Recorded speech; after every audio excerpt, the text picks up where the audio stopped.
Good morning. Welcome. Good morning. This is August 3rd. Wow. Yeah, That explains already. that explains the heat. Yes, 2025. Yes. Right. Where am I and what am I Yeah, doing? well, we'll talk louder to you today, Judith. Our topic today is the best is yet to come. That's good news. And that's because we feel like it can't get much worse right now. Stop it. We have to edit that out of the tape. Oh, Right. okay, Yeah, right, right. right, The right. best is yet to come. Well, and if you think about it, since there's a lot of things happening right now which appear to be breaking down, then what I have said, and I believe this firmly, although sometimes I do forget, every breakdown positions us for a breakthrough. Breakthrough. Yes, he And does say that. right, and often things have to break down to the point where they don't not only function poorly, they just don't function at all. And then we have the opportunity to create something that does function well. I think for some of you, certainly for me, I was in a marriage for a lot longer than I needed to be in that marriage because it wasn't all that bad. And if any of you have ever been in a relationship that wasn't all that bad, unfortunately, it isn't all that good. And so when things begin to really break down, you say, well, it's so broken now that I'm going to have to start over. 38 years later, I have to confess that what I learned in the first broken relationship has certainly helped me have this relationship be a success. So that breakdown was the opportunity for a breakthrough, especially since if I were still married, Judith wouldn't have dated me. This is true. She's big on things like that. She told me after we got married, I had to stop dating. So, yeah. Although it was the 80s when we met. Oh, that's true. Yeah, in the late 70s and early 80s, you could date and be married. That was okay. Those are some. I'm actually surprising that we all made it. I know. Some didn't. I Right. know. So So, so go ahead. today, the core of what we're presenting comes from Buddhism teaching, and it starts with, of course, our own teaching. God is all there is, pure love, and every person, every moment, and every breath is an expression of the divine. So why would we withhold or deny love? The four immeasurable minds This is important. from Buddhism, the four immeasurable minds: loving kindness, compassion, joy, and equanimity are not goals to achieve, but practices to live. They keep us open to the love that is always present, always flowing, always waiting for your yes. To love without condition is to remember who we are. The qualities, loving kindness, compassion, joy, and equanimity, are how love moves through us, how God lives in us, and how we reveal heaven on earth. Now, that can seem hard in our current circumstances politically. And, um, the one thing that I must say, every convention, and we used to go to a number of conventions, including the association, what's that For association? Global New Thought. For Global New Thought, thank you. And we will often had Buddhist monks there to speak. And they were the happiest, giggliest people I've ever met. It was drugs. No, it wasn't drugs. That's not one of our tenets in Christianity, that joy is something you need to practice and be. It was more like, Yeah. no, well, at least what I grew up with as a child was, well, no, it's more like, you're a miserable sinner and you need to keep asking for Well, forgiveness early or you'll Christianity go to hell. early Christianity suggested that joy would come in the next life. And so, Right, since it right, wasn't available in this life, that was right. going to be good. In fact, suffering was even sometimes recommended. So, Yes, exactly. It so, was it so was a spiritual practice. that's right. So we've evolved, or at least some of us have evolved to the point where suffering isn't in our compendium of possibilities. So, Okay, I want to speak to that yeah, too. Also, when the Buddha was finding his way, to enlightenment, that was one of the practices that he pursued, the suffering one, because that was in that religion. It wasn't Buddhism at the time. I think it was Hinduism. But, going without food, begging for food, starving, all of that, and all that suffering was considered a spiritual practice. He did that for a while. I said, this doesn't work. Lost a lot of weight. He lost a lot of weight, but this doesn't work. Yeah, yeah. So it's interesting that they added joy to a spiritual practice. So there's always something to be happy about. Even if you're focused on what's not making you happy, you have a choice. You can choose what does make you happy. Mhm. And I've been really interested to be around our people socially and see how joyous they really are. And I don't think they ever practiced Buddhism, but they just through our teaching have become very joyful. Now I interrupted you. Do you know where you were going? No, it's completely gone now. What I was thinking was we watched a documentary the other day on our footprint, the footprint we leave. It's a On PBS Earth. special. Human beings. Human beings footprint, and I'm hoping that PBS can be saved or come back. That's another fatality Another in owie. our current time. Yeah.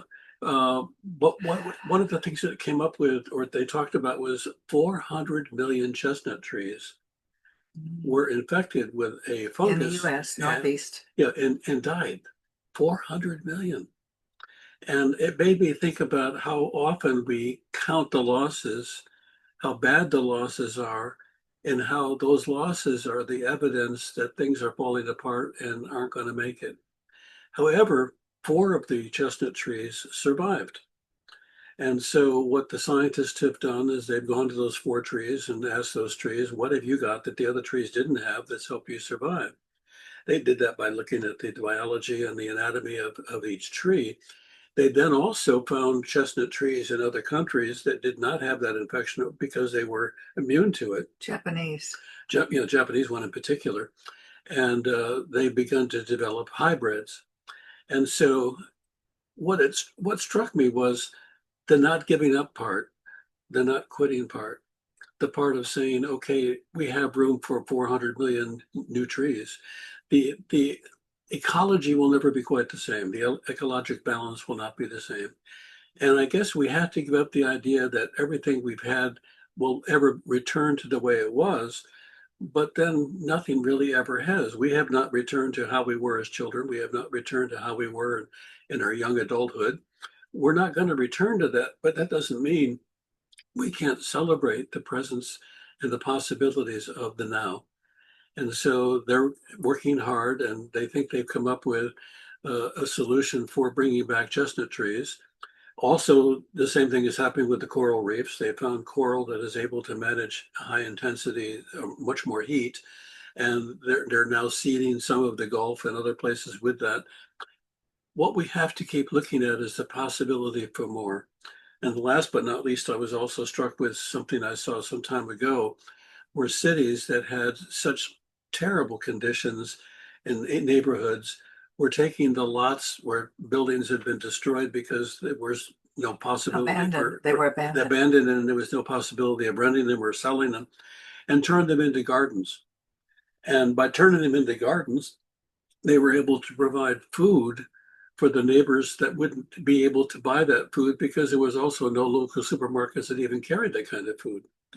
So out of the desolation and the degradation and the losses comes a garden.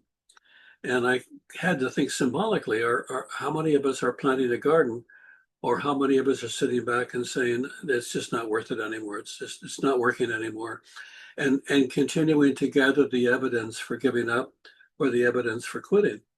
And so what the Buddha is talking about, what we're talking about is how can you seed the moment with possibility rather than live in the evidence that everything is going to fail. I want to remind you of one other example we saw. We saw a show on the La Brea Tar Pit, La Brea Tar Pit in Los Angeles, and I visited that, but I had no idea There was no tar at that time. how many fossils that they had dug up from the tar pit. It was used originally for oil, right? Yeah. People were using the oil and asphalt, shipping it away as asphalt. And they found all these fossils It was like of over animals. 100,000. It's Huge number. huge. Yeah. And they have taken, what was the kind of wolf that no longer exists? Oh, yeah. It was a white wolf that no longer exists They found a DNA. in the bone Right. and wanted to reproduce it. And so they've combined it with another wolf Or, yeah. and have created um, an approximation of that original wolf. Who Uh, doesn't understand why things have changed so much? He said we didn't have 7-Elevens back then. Yeah. so that it's really fascinating what can come out of seeming destruction. Well, also, what was interesting to me was the first thing someone said that didn't think that we should be doing that was, well, it's not like the original, which means I guess you just don't bother. Life is not like the original. Right. Oh, I it's a dire wolf. a dire wolf. Yeah, thank you. I, We have more. We have people who have better memory than we do. But I think the reason the dire wolf died out was because of its name. and a lot of the animals we should not bring back because we don't have the same environment. Like the woolly mammoth, there's a lot of talk about that one, but why would we want a woolly mammoth? In a heating We need the wolf. world. We need the wolf. But they do have a use for that wolf in certain areas that would be helpful to the environment. So, Well, but out of the ashes, out of the bones of the past, lies the possibility for a future. How will we investigate that? How will we pursue that? Will we have enough heart and enough kindness in us and enough joy in us to be able to say, well, let's keep looking? Even in Chernobyl, after that horrible event, they have found wolves and deer and animals thriving in that area, which is amazing because it's humans. Of course, humans get to stay out of it, so the animals will thrive. But what we thought would happen to them is that they would all become mutant and die, and it hasn't happened. And so, how can we see the good through what seems to be a lens of an apocalypse? and how can we see equanimity? Let's talk about that. How can we It's a see great all word. people as equal? We've had trouble with that in this country, just with people with a different color skin, Asians or Black people. And, it's so ridiculous. But we really need to be able to see all people as equal. Goats see all humans as equal, by the Yeah. way, unless one of them has a carrot. What is? Goats. Oh, Animals see us all. this is Sunday. All right, sorry about that. Yeah. Ooh, another edit. Yeah. Okay. Equanimity we were talking about. Yeah, you're right. Equal. And it really disturbs me to see a lot of Well, people with different I color think we're skins coming rights to, being taken away. very often a boil in the body has to come to the surface before it can be punctured. Ah, And I think our okay. racist boil, You're so positive. yeah, our racial boil has come to the surface, and it's what I'm seeing is a lot of efforts to convert the America to the United States to what it was trying to be a very long time ago, which had lots of prejudices and Before the lots of 50s, biases, and yeah, before segregation and all of those things. So there's an enormous effort, and so before segregation went away. yeah, thank you. Yeah, before integration, that's what I meant to Yeah. say. And so what I think is happening is the boil that never went away, but simply was overwhelmed by numbers and by laws, has surfaced again. And it's now time for us to live through that. And some of the people who have been boiling for a very long time are now in charge, and it won't work. But they're going to make every effort they can to take us back to a time where only certain numbers of people were acceptable, and that's not going to work. So what we have to be on is we have to be on the side of a positive outcome. not giving up the belief that we actually can all live together and need to. White privilege is something that we don't understand because we're white, and so we've always had it, and so we don't realize we have it. I have a daughter-in-law who's Asian American, but she's 100% Japanese American. And I was so surprised when she talked about the hate towards Asians and the prejudices, because Asian women are so beautiful and she's so beautiful. Her father's a doctor. I just couldn't imagine any prejudice directed at them and their family. But she experiences it. And so, and movie stars experience it and whatnot. So you don't realize it because you're not that. Mhm. And it doesn't happen to you. Not to mention what happens with Right. people of color.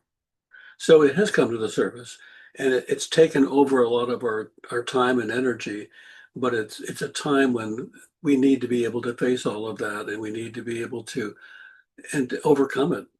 And so I think again we're in the midst of a breakdown, which is I think the greatest opportunity for us to have a breakthrough.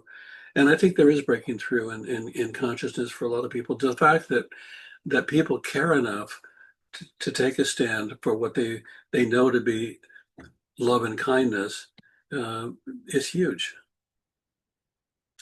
So the other two are loving kindness and compassion. I see those two as rather connected.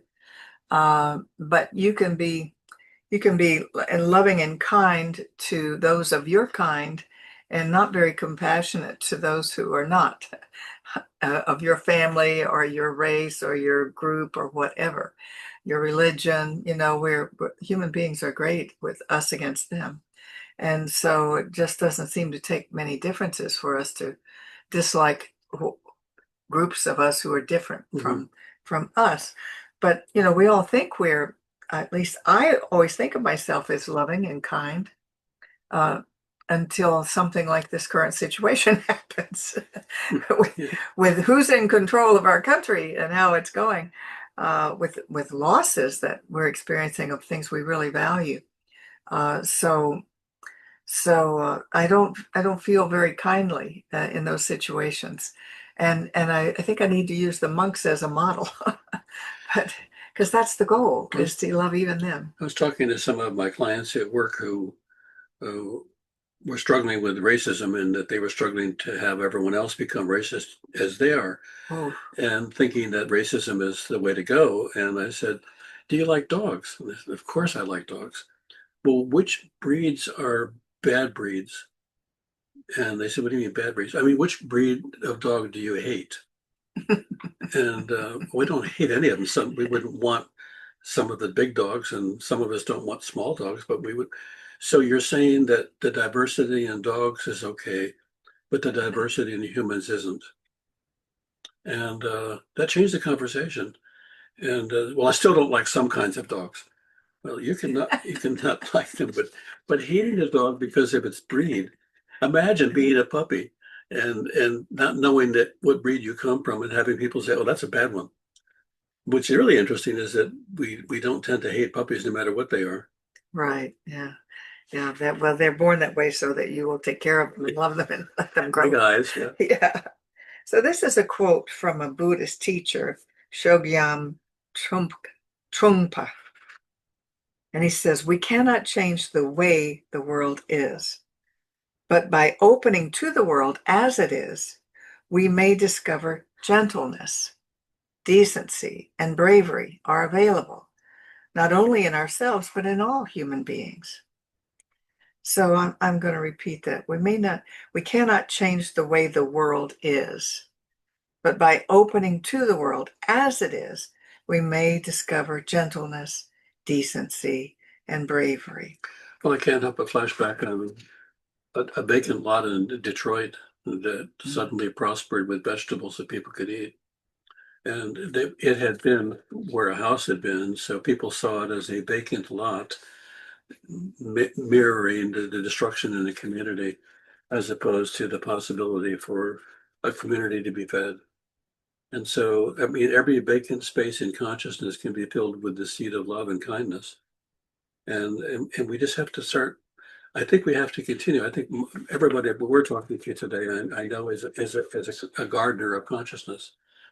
And our talk today is hopefully a little bit of fertilizer to say it's important for that garden to continue. And we value that garden too. And we need to protect it even when we can't see that anything is growing. If we plant it and we water, it will grow. And so our time is almost up here. We're going to share a screen. But I'd like to, before we do that, I'd like us to do a treatment for, I was thinking the same thing. to a treatment for the planet and for each of us. And so I'm going to get it started here. So what I know is that there's only one source. There's only one divine intelligence operating in and through all of life.